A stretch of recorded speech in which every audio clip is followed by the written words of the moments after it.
la CAF peut procéder à une suspension des APL. C'est le cas lorsque la maison louée ne correspond plus aux critères de décence.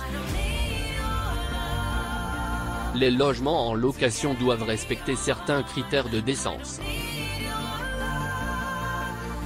D'ailleurs, la législation elle-même fixe ces derniers pour garantir que les locataires aient accès à un logement aux normes.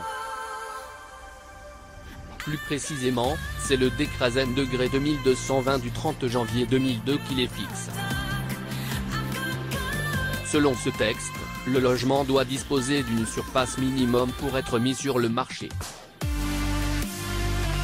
Ensuite, il ne doit pas être envahi d'animaux nuisibles. Par ailleurs, sa consommation d'énergie ne doit pas dépasser les 450 kWh, 4 WH, par mètre carré et par an. À partir de là, et selon les revenus du locataire, ce dernier a la possibilité de demander une aide personnalisée au logement auprès de la CAF. De plus, la CAF peut même en verser une partie ou la totalité directement au propriétaire. Néanmoins, il se peut que la CAF procède à une suspension des APL sous certaines conditions.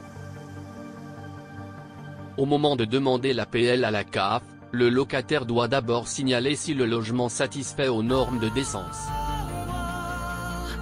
Si ce n'est pas le cas, on procédera alors à un examen pour confirmer cet état de non-décence. Ensuite, les examinateurs enverront un rapport écrit au locataire et au propriétaire. Ce dernier devra alors effectuer les ajustements nécessaires pour rendre la propriété conforme aux normes. S'il ne le fait pas, la CAF se réservera alors le droit de procéder à une suspension des APL. Ainsi, ni le locataire ni le propriétaire ne toucheront cette aide jusqu'à nouvel ordre. En principe, le propriétaire dispose d'un délai de 18 mois pour procéder aux travaux.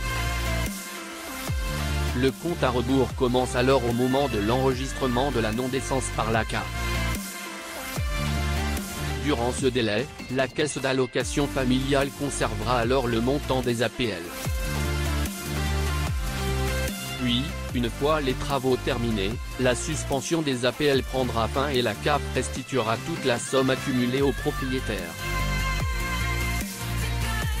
Par contre, si ce dernier dépasse les 18 mois, alors la somme ne sera pas remboursée.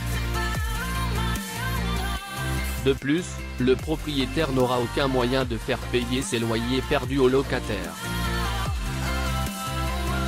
Il les perdra alors.